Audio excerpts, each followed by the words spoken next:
parked in the drive when I spoke with Sidney 10 days ago. Captain Dale Buchanan has overseen this investigation from the beginning. It's going to take some time to go through it all, but we were able to find enough to develop enough probable cause to secure these murder warrants. We have evidence that will be processed with us. SLED is assisting us with processing some of the forensic evidence.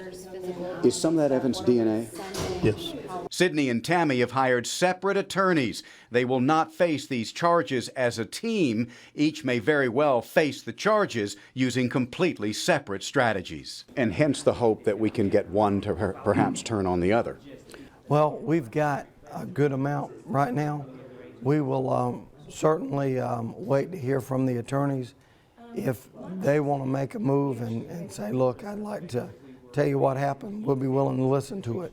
Investigators now admit the Find Heather Elvis Facebook page had a profound impact on this case, and social media will change how detectives approach these cases in the future. Just that page alone created so many tips coming in, which was a good thing, that it was the actual catalyst for us creating the task force, just so we would have enough people to follow up on the tips that came in. But what's important on this day is that those same detectives have every confidence this case just took a major step forward. Everything that we've done so far, whether it be arrest warrants or search warrants, have all gone in front of a judge. The judge have already seen what we've told them about, and they felt comfortable with it too.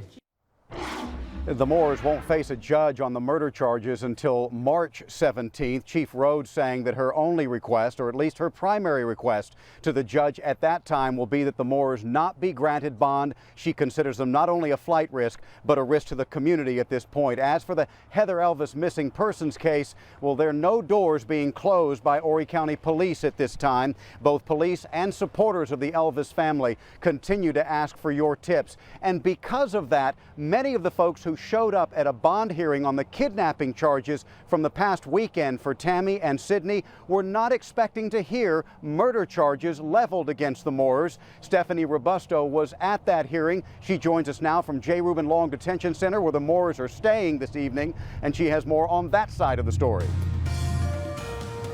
Today was the first time the Elvis family was in the courtroom with the Moores, and they were listening as the solicitor's office accused the couple of killing their daughter. Now the investigation is ramping up on the prosecution's part, because if this case goes to trial, the prosecutors need to prove beyond any reasonable doubt that the Moores are the ones responsible for Heather's disappearance.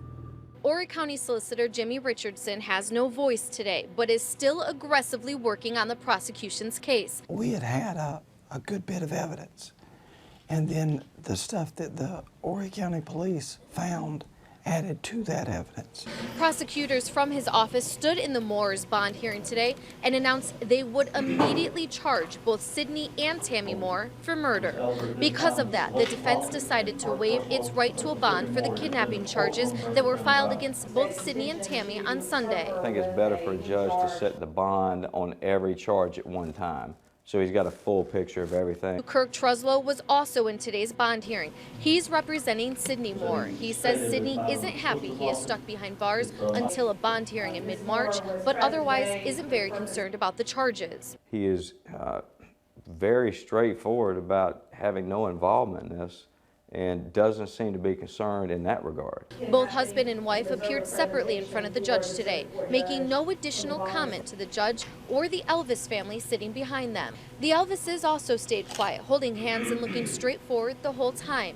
Members of the task force dedicated to finding Heather were in the courtroom as well. Both the prosecution and defense remind you the current charges are not guilty pleas or convictions. I would encourage people to wait and see what the evidence is or isn't, because they may be surprised.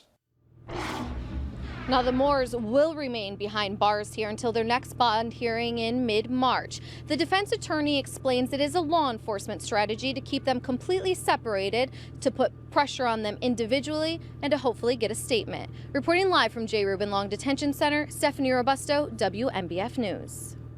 Stephanie, thank you for that. And of course, supporters of the Elvis family packed into that same bond hearing this morning at J. Reuben Long Detention Center. Lauren Wepler was there, and she joins me now with more on what was really some mixed reaction, somewhat bittersweet. Not only hearing that there were arrests, which probably made a lot of people happy, but then murder, which I'm sure took a lot of people by surprise. And there were a lot of supporters there, David, that wanted to find out exactly what was going on.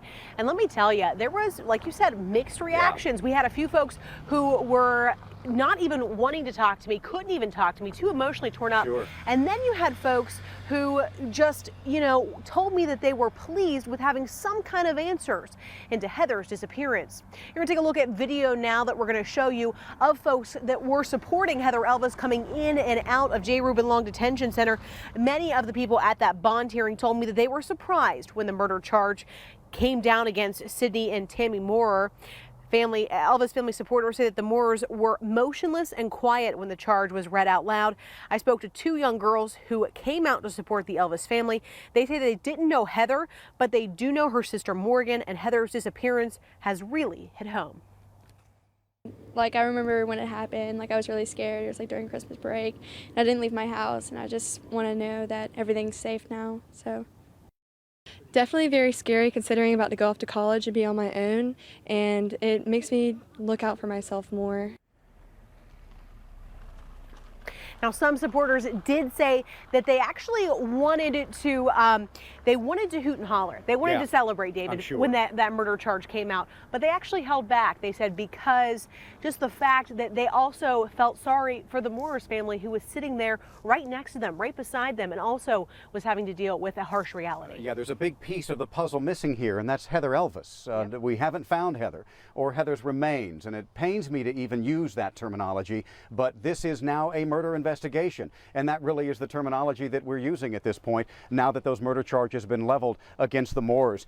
It didn't take but a few minutes after those murder charges were put out there that on the Find Heather Elvis Facebook page, a vigil was scheduled for tonight. In fact, it's happening in just a few minutes from now. Will Whitson is at Peachtree Landing, where that vigil is scheduled to take place. Will?